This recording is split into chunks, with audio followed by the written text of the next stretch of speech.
Hai semuanya, ketemu lagi bareng Mihu di sini. Oh iya, kali ini Mihu akan membawakan alur cerita dari film Donghua yang berjudul Battle Through the Heaven. Mihu mengingatkan sekali lagi ya bahwa konten ini full spoiler.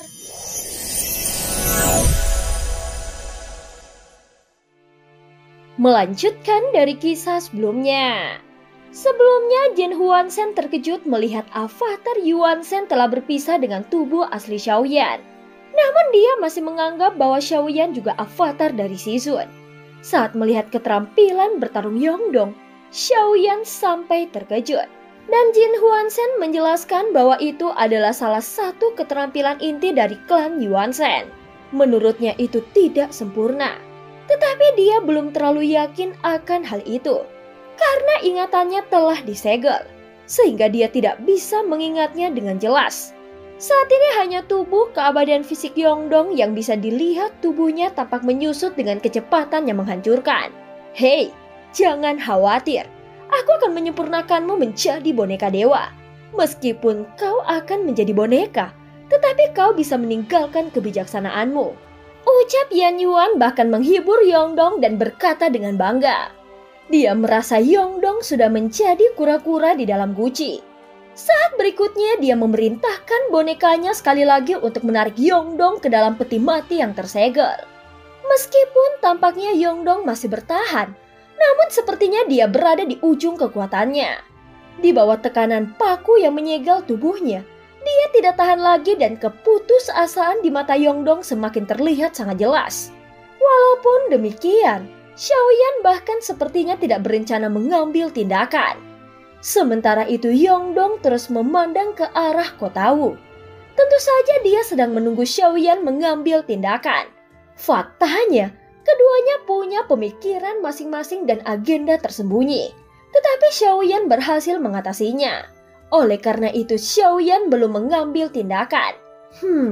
Bagaimana dia bisa begitu bertoleransi dengan situasinya? Ucap Xiaoyan memandang Yongdong sambil mencibir. Dia ingin melihat bagaimana Yongdong mengatasinya jika dia tidak mengambil tindakan. Sebelumnya dia muncul hampir bersamaan dengan Wan Ji. Xiaoyan sempat berpikir jika dia kalah dari Wan Ji, maka apa yang akan dilakukannya? Hal inilah yang membuat Xiaoyan ragu. Sekarang dia ingin tahu apakah Wan Ji ada di sini untuk mengujinya. Belum lagi Yongdong sebenarnya bisa memanfaatkan situasi ini untuk melarikan diri. Mengapa Yongdong ingin kembali kepadanya lagi? Xiaoyan juga berpikir untuk tidak perlu memikirkan Yongdong lagi. Dan dia juga berencana untuk mengambil tindakan. Tergantung apakah dia mampu menanggungnya atau tidak. Saat melihat Yongdong yang secara bertahap ditarik ke dalam peti mati yang tersegel, senyuman di wajah Yan Yuan menjadi semakin lebar. Hahaha. Tarik dia untukku. Aku akan memurnikannya dengan ratusan jenis darah dewa. Peti mati itu akan disegel selama 999 tahun. Aku akan membuat rambutnya memutih terlebih dahulu. Setelah itu, dia akan disegel selama 888 tahun lagi untuk membuat rambutnya berubah menjadi merah. Dan pada akhirnya dalam 10.000 tahun, aku pasti bisa membuat boneka dewa berambut emas terbaik. Ucap Yan Yuan sepertinya membayangkan Yongdong disempurnakan menjadi boneka olehnya. Dan setelah berhasil dia bisa saja menjadi boneka terkuat milik Yan Yuan. Sial, apakah aku harus menggunakan teknik bintang rusak lagi? Ini dapat membantuku menerobos ke langkah ke-9. Dan itu bisa menutupi kelemahan fisikku. Saat melihat Xiaoyan yang belum bertindak, Yongdong sempat ragu di dalam hatinya. Namun saat ini Yongdong sudah ditarik secara terus-menerus. Sesampainya di depan peti mati berwarna merah darah dan jaraknya kurang dari satu lengan jauhnya dari Yongdong, tiba-tiba tentakel merah yang tak terhitung jumlahnya menuju Yongdong.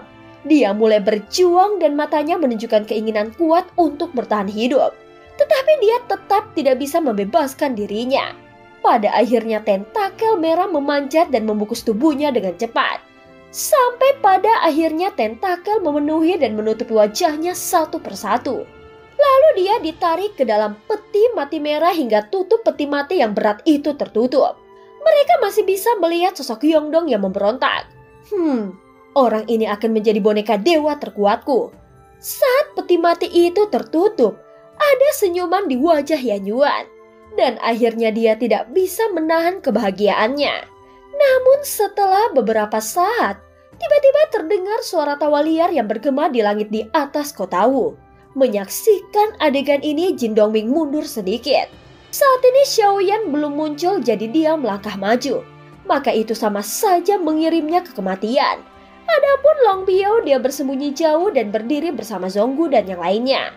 Jangan khawatir, Zhonggu Daozi, aku di sini untuk melindungimu.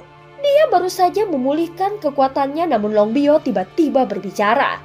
Mendengar kata-katanya, mata Zhonggu langsung terlihat aneh dan dia berdiri melirik Long Biao yang berdiri di belakangnya.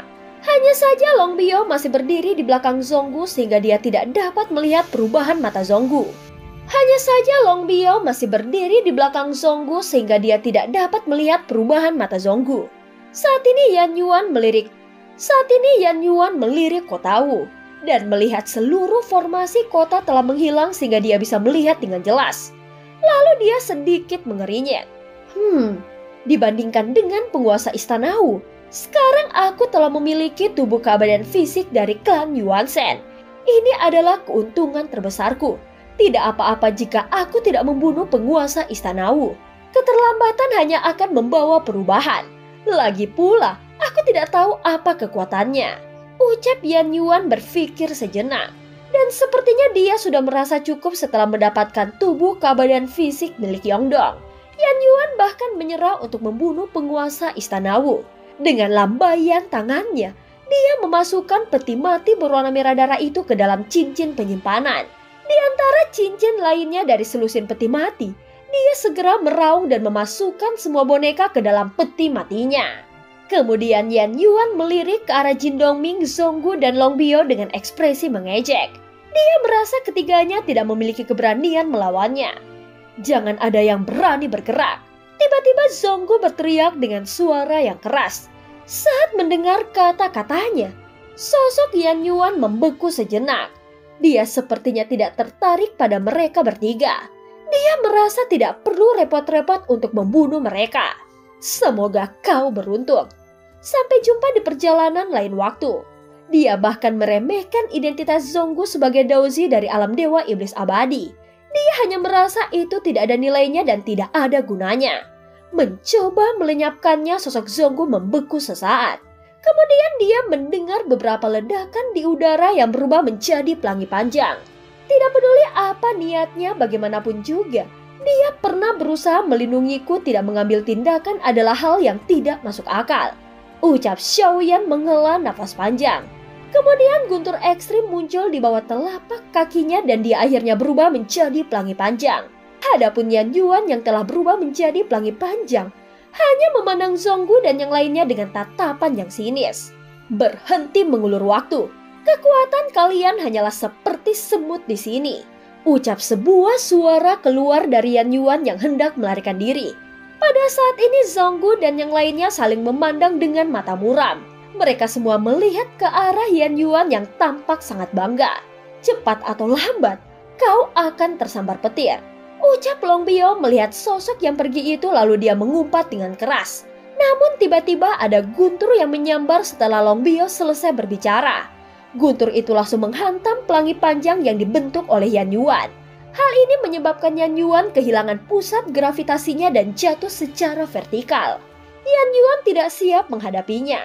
Serangan itu datang terlalu tiba-tiba, sehingga Yan Yuan tidak bisa menstabilkan tubuhnya dan jatuh ke pasir kuning. Itu tampak seperti batu besar yang jatuh ke lautan. Saat ini di antara pasir kuning, sosok Yan Yuan meraung ke udara dengan wajah yang penuh amarah. Siapa ini? Beraninya kau berkelompok melawanku? Ucap Yan Yuan berteriak dengan marah. Melihat ini Long Biao sangat ketakutan sehingga dia menutup mulutnya dengan kedua tangannya. Namun tak lama kemudian, Long Biao melihat ada sosok lain di langit. Itu dia, senior akhirnya keluar. Ucap Zhonggu dan mata yang lainnya juga langsung melebar. Bagaimanapun sebelumnya mereka berada dalam situasi tidak berdaya. Sehingga ketika sosok Xiaoyan muncul, itu selalu terasa seperti seorang dewa yang turun ke bumi. Meskipun mereka tidak merasakan apapun tentang Yongdong dan dia juga bukan budak dewa. Apalagi dia tidak ikut berjalan bersama mereka di sepanjang jalan dan tiba-tiba muncul di tengah jalan. Namun setidaknya sekarang mereka adalah satu tim. Hal ini hampir sama dengan si Xiao, namun tidak ada seorang pun yang akan mempertaruhkan nyawanya untuk orang lain. Apalagi Long Biao. Jika dia tidak memiliki tanda budak dewa dengan Xiaoyan, dikhawatirkan dia sudah melarikan diri sejak awal. Apakah kau yang tadi barusan mengambil tindakan? Ucap Yan Yuan, wajahnya dipenuhi amarah. Dia melihat sosok berjubah berwarna hitam yang jauh darinya dan menatapnya dengan mata yang tajam. Kau akan membawa temanku pergi. Apakah salah jika aku mengambil tindakan? Ucap Xiaoyan berkata dengan ringan. Mendengar kata-kata Xiaoyan, mata Yan Yuan tiba-tiba menyusut. Saudaraku, aku tertarik dengan tubuh temanmu. Bisakah kau mengangkat tanganmu? Aku ingin memberikanmu 2 boneka agar kau bisa mengolahnya. Kekuatannya pasti akan terus berkembang. Ucap Yan Yuan terus mengangkat tangannya dan terlihat ada 2 peti mati yang muncul.